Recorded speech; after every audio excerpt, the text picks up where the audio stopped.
Sorry, the camera started without me even touching it. When I wanted to do it, it doesn't do it. But anyways, my name is Melissa, and this year I'm sharing 365 tips for frugal living. Today's tip is to start saving. Don't just save all your money in one thing though. Like, pay off your credit card bills obviously, but save some money in case of an emergency as well. Have some in the bank and like a savings or whatever, and have some in cash. But make sure you have like some money.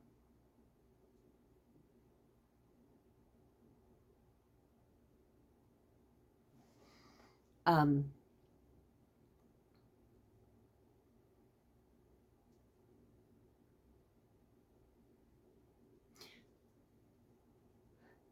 Sorry, this is a hard one to like really kind of wrap my mind around.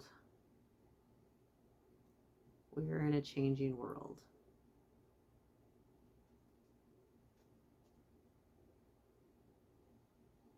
For a lot of us, we're in a very changing world, and we don't know what's next. The global economy is in turmoil.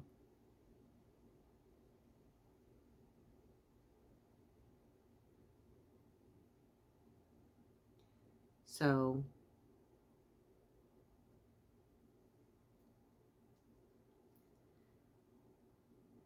whatever you do, start saving your money, because at some point you may have to make a decision of what to spend that money on. But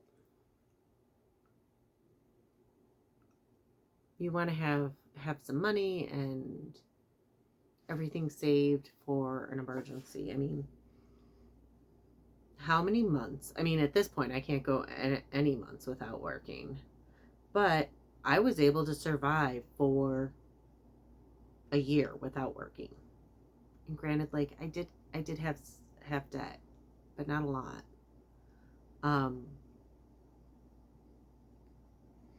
So how many, like, people say try and have 6 months of expenses, and I recognize that that's unrealistic in today's society.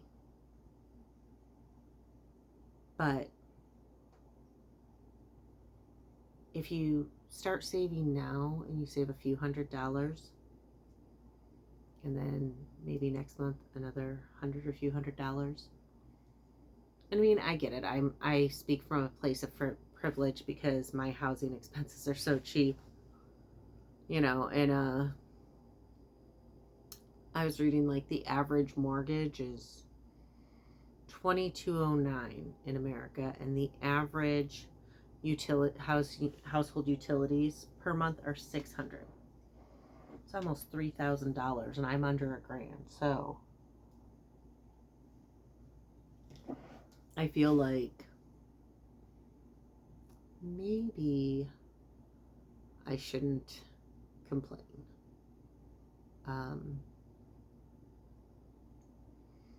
Because I definitely have lower expenses. Which is again how I managed to. And I mean, they're choices I made. I mean, I definitely made sacrifices to keep my housing expenses so low, and I did it on purpose. I'm always afraid that I'm going to go bankrupt. Always afraid that I'm going to have $0 and 0 cents and no way to get any money. It's like I don't know. I think it stems from the housing crisis. I was a loan originator, and I went from $10,000 a month, and then the next month I had around $20,000 to $30,000. I can't remember right now. Some days my mind's great, and it's like it can pull up like the exact number that I had that we're ready to close on the board, and everything fell off in underwriting. And me and my partner went and did the whole speaker gig to try and supplement our income, and that was tough too because everybody, like, recession, and nobody had money, and you know, then I got married, and then that was a whole other drama. But I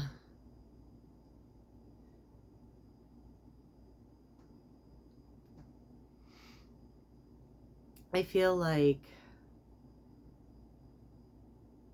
I'm always terrified of not having money. I mean, it's one of my biggest fears. Not having money and not having food are probably my two biggest fears. And not having a vehicle. But that's because I am totally an eloper. Like, if I freak out, I want to escape. And I feel like without a car, how am I going to escape? For those of you in Europe, we don't have good public transportation. My city doesn't even have a bus.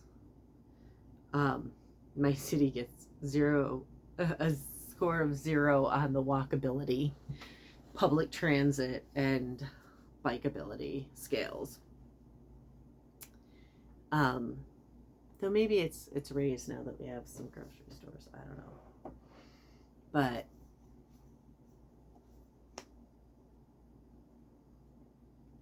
start a little stash, even if it's $10 a week, or a couple $100 a month.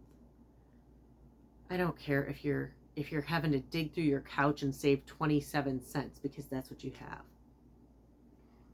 Figure out whatever you have to do and start saving something. And it doesn't have to be big. But the other thing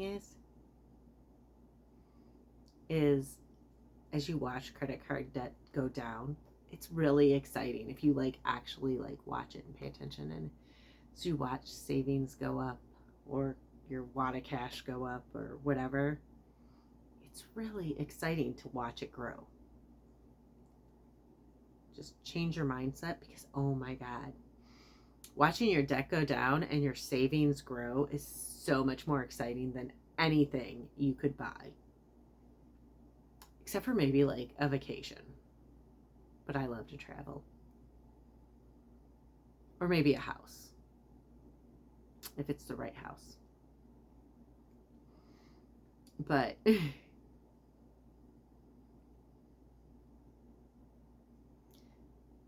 you can absolutely do it. If you are so broke that you have nothing at the end of the month, find an expense to cut.